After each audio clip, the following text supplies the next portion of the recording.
Good morning student. आज हम लोग बीएमटी बिजनेस मैथ्स का एक टॉपिक है जो सीक्वेंस सीरीज से रिलेटेड है। उस टॉपिक का नाम है ज्योमेट्रिक प्रोग्रेशन। उस पर स्टडी करेंगे, उस पर डिस्कस करेंगे कि what is the geometric progression. इसका शॉर्ट फॉर्म में जीपी भी लोग बोलता है, ठीक है। तो जब कोई सीक्वेंस सपोज कीजिए कि if T1, T2, T3, T4 dot dot dot dot dot Tn कोई एक सीक्वेंस है, ठीक है। या फिर आप T1 plus T2 plus T3 plus T4 plus dot dot dot plus Tn कोई सीरीज है। पिछले क्लासेस में आप देखे होंगे कि T1, T2, T3, T4, dot dot dot अगर वो Tn तक जाता है और एवरी एलिमेंट्स के बीच में कॉमा यूज किया गया हो, दैट मीन्स वो सीक्वेंस होता है। और एवरी एलिमेंट्स के बीच में प्लस या अल्टरनेटिव प्लस माइनस या माइनस माइनस यूज किया हुआ इस फॉर्मेट में मिलेगा, इस फॉर्म में मिलेगा, तो आप इसको सीरीज बोलेंगे, ठीक है। अब एक क्वेश्चन आएगा कि sir what is the GP. GP आप किसको बोलेंगे सर? जब कोई सीक्वेंस या सीरीज किसी स्पेसिफिक कंडीशन को फुलफिल करता होगा और साथ में उसका through out common ratio equal होगा, दैट मींस वो जीपी, वो सीक्वेंस या वो सीरीज जीपी होगा। अदरवाइज वो सीक्वेंस या सीरीज जीपी नहीं होगा। तो सर कैसे? तो देखो, CR कॉमन रेशियो को शॉर्ट में CR भी बोलते हैं और भी शॉर्ट में अगर किसी बुक में देखेंगे तो R भी मिलेगा। C मतलब कॉमन, R मतलब रेशियो। कॉमन रेशियो का मतलब हुआ T2 divided by T1 equal to T3 divided by T2। इसको इक्वल होना होगा, इक्वल, ठीक है।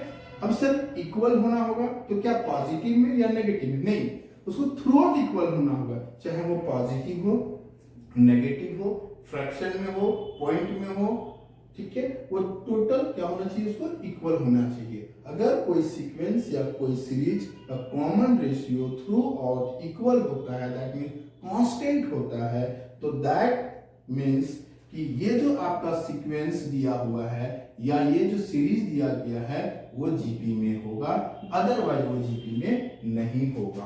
Clear sir? अब एक एग्जांपल लेते हैं। 2 1 1/2 1/4 डॉट डॉट डॉट। देखो ये जो T1 है, ठीक है, सपोज करो that is T1 T2 T3 T4 dot dot dot. आप फर्स्ट ऑफ ऑल उसका कॉमन रेशियो फाइंड करेंगे, दैट मींस R फाइंड करेंगे, T2 डिवाइडेड बाय T1 लेंगे, देन इक्वल टू आप क्या लेंगे? T3 डिवाइडेड बाय T2 लेंगे। क्या होना चाहिए सर? इक्वल होना चाहिए। अगर इक्वल होगा तो वो जीपी होगा, अदरवाइज वो जीपी नहीं होगा सर। तो देखिए T2 के जगह पे आपके पास क्या है? 1 है। T1 के जगह पे क्या है? 2 है, इक्वल टू अब T3 क्या है? 1/2 है, डिवाइडेड बाय T2 क्या है? 1 है। अब आप देखो 1/2 इक्वल टू 1/2। देखो ये जो दोनों टर्म आया वो इक्वल आया, ठीक है। यानी R इक्वल टू इसका क्या हो जाएगा? 1/2 हो जाएगा। और ये कैसा हुआ? ये इक्वल हुआ, ठीक है। अगर ये इक्वल हुआ तो दैट मीन्स ये जो आप सीक्वेंस ले रखे हैं, जो एग्जाम्पल लिए हैं, वो सीक्वेंस कैसा होगा? जीपी होगा, अदरवाइज वो जीपी नहीं होता। ये जीपी क्यों हुआ? Sir because T2 divided by T1 equal to T3 divided by T2 क्या हुआ? इक्वल हो गया, ठीक है। जब कोई सीक्वेंस या सीरीज इक्वल होगा, that means throughout equal होगा, that means the given sequence या series is GP. Clear? Now next में आते हैं sir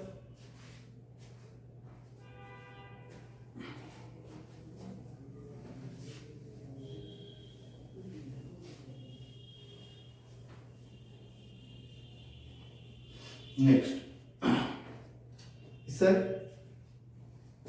T1 T2 T3 dot dot dot अगर सपोज करो Tn है, इसका nth टर्म क्या होगा? तो nth टर्म का मतलब हुआ कि Tn equal to a into r to the power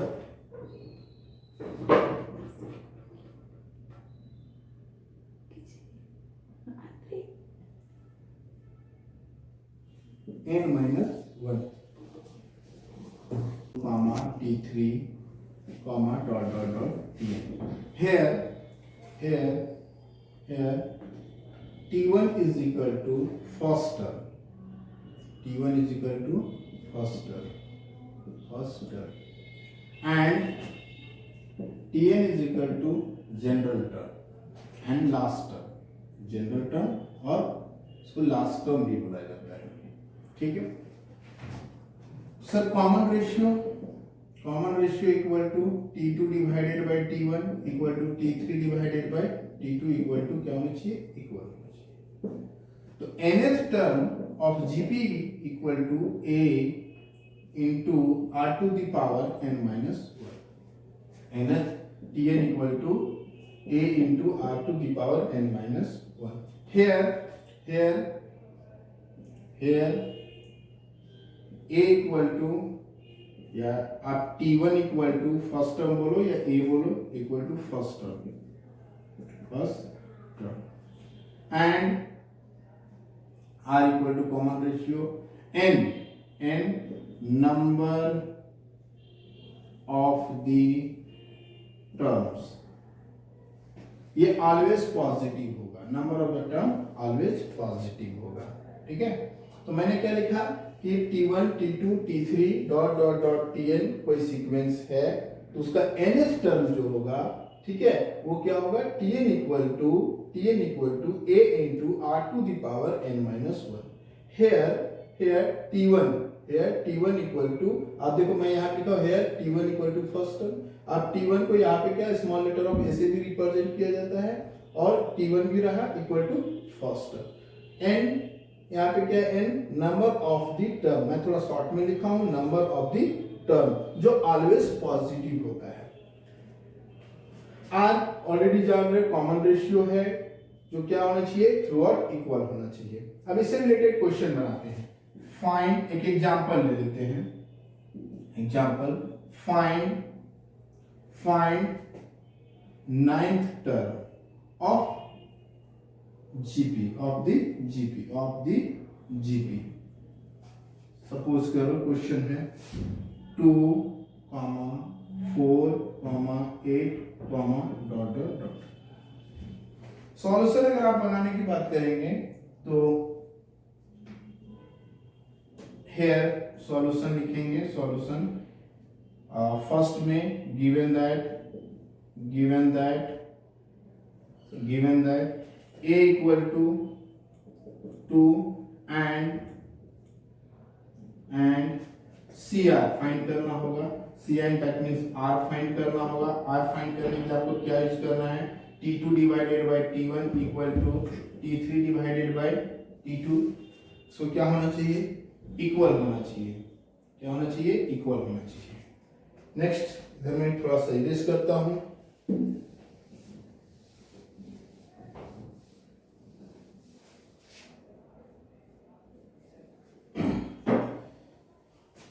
and given that find the ninth term, मतलब n इक्वल टू 9 दिया हुआ है, आपके पास a है, r के लिए आपको क्या करना है, CR दैट मींस आपका r क्या होगा 4 यहीं पे आप निकाल लो 4/2 और क्या हो जाएगा इक्वल टू 8/4 इक्वल टू 2। तो देखो थ्रू आउट 2 आ गया, that means r equal to 2, n equal to this and a equal to 2। अब we know that आप फॉर्मूला जानते हो, Tn equal to a into r to the power n minus 1। Here n equal to 9 equal to a का value क्या है 2 into r का value क्या है 2, n 9 माइनस 1। आप ऐसे लिख सकते हो 2 का पावर 1 इंटू 2 का पावर 8, 9 माइनस 1 8, बेस बराबर है पावर ऐड हो जाएगा 2 का पावर 8 प्लस 1 9। ये आपका आंसर हो गया, ठीक है। इसको और सिंप्लीफाई करना चाहोगे तो 2 को मल्टीप्लाई करो 2 into 2 into 2 into 2 into 2 into 2 1 2 3 4 5 6 7 8 9। Total को मल्टीप्लाई करके जो वैल्यू आएगा उसको लिखते हैं। एक और एग्जांपल लेके देखते हैं। क्वेश्चन है विच टर्म ऑफ द जीपी। इस क्वेश्चन को आपसे ऐसे भी पूछा जा सकता है कि how many term of GP, या ईच टर्म ऑफ जीपी, या हुज टर्म ऑफ जीपी। ठीक है, तो इसमें आपसे पहला दे रखा है 2 1 1/2 1/4 डॉट डॉट डॉट इज 1/128। ठीक है, 1/128। ठीक है, अब 1/120 के क्वेश्चन का मीनिंग क्या हुआ कि ये कौन से टर्म में 1/128 प्रेजेंट है, वो आपको बताना है। n का वैल्यू बताना है। n मतलब नंबर ऑफ टर्म बताना है। ठीक है, और वो नंबर ऑफ टर्म आपको पहले भी बता रखे हम लोग कि number of term always positive होता है। तो ये जो दे रखा है 1/128, वो आपका सॉल्यूशन में जाएंगे, लिखेंगे a इक्वल टू 2, ये जो वैल्यू दे रखा है वो आपका tn का वैल्यू है 1/128। cr कॉमन रेशियो जिसको आप r बोलते हैं, क्या लिखते हैं t2 divided by t1 equal to t3 divided by t2। इसको क्या होना चाहिए, इक्वल होना चाहिए। अगर ये इक्वल होगा तो ये सीक्वेंस जीपी होगा और तभी जीपी का फॉर्मेट यूज करेंगे, अदरवाइज वो जीपी नहीं होगा। कभी कभी आपको लिख देगा which term of the sequence या which term of the series, और ये जीपी को डिलीट कर देगा, यहां से जीपी हटा देगा।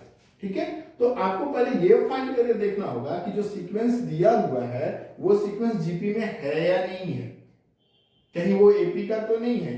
ठीक है, तो आपको पहले अगर जीपी यहां नहीं दे रखा हुआ होगा तो पहले आपको कॉमन रेशियो निकाल के चेक करना होगा। तो कॉमन रेशियो चेक करने के लिए आप क्या करोगे, t2 divided by t1 equal to t3 divided by t2 equal to क्या होना चाहिए, इक्वल होना चाहिए। तो सपोज करो यहाँ पे आपके पास क्या है, here t2 1/2 equal to t3 1/2 divided by 1। Solve करेंगे तो 1/2 इक्वल टू 1/2, कैसा हुआ, ये दोनों इक्वल हुआ। इक्वल हुआ इसका मतलब क्या हुआ कि जो सीक्वेंस दे रखा है वो सीक्वेंस किसका है, जीपी का सीक्वेंस है। अब जब ये जीपी का सीक्वेंस है तो ये हमारा tn है।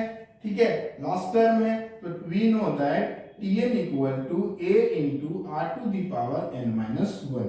here tn इक्वल टू 1/128 जो दे रखा है, गिवन दैट है a का वैल्यू ऑलरेडी 2 है एंड r का वैल्यू 1/2 है, और आपके यहाँ पे r का वैल्यू 1/2, n तो फाइंड करना है सर, तो n minus 1। क्लियर, अब यहां पे बनाते हैं। ठीक है, 1/2 ये 128 इंटू 2, ये 2 को क्रॉस मल्टीप्लाई कर दिए इक्वल टू 1/2 का पावर n minus 1। 1/2 ये कब आता है, देखो 2 into 2 into 2 into 2 into 2, 2 into 2 4, 8 16 32 64 and 128। 1 1 2 3 4 5 6 7, 2 into 2 4, 4 into 2 8, 8 into 2 16, 16 into 2 32, 32 into 2 64, 64 into 2 128। यानी आपको 128 तक आने में कितनी बार 2 से मल्टीप्लाई करना पड़ रहा है, 1 2 3 4 5 6 7, और आपके पास ऑलरेडी एक पहले से 2 है, तो 1 2 3 4 5 6 7 और एक 8, तो 1/2 का पावर इसको 8 लिखा जा सकता है इक्वल टू 1/2 का पावर n minus 1। ऐसा सर आपने क्यों किया, बिकॉज मेरे को पता है कि r मेरा 1/2 है, तो राइट हैंड साइड में अगर 1/2 का पावर इक्वल नहीं करेंगे तो मेरा n minus 1 इक्वल नहीं होगा। अगर n minus इक्वल नहीं होगा तो हमारा n का वैल्यू फाइंड नहीं होगा। तो अब नेक्स्ट में हम यहाँ पे देखते हैं कि 1/2 बेस बराबर है तो पावर इक्वल हो जाता है, तो 8 equal to n minus 1, base बराबर है तो पावर इक्वल हो जाता है, तो 8 इक्वल टू n minus 1, तो 9 इक्वल टू n, तो n का जो वैल्यू होगा वो 9 होगा, वो पॉजिटिव। मतलब ये कहा जा सकता है कि जो 1/128 है वो 9वां टर्म में आपका प्रेजेंट होगा, उसका नंबर ऑफ द टर्म कौन सा होगा, 9 होगा। दैट इज योर आंसर, ये आपका आंसर होगा इस क्वेश्चन का। क्लियर?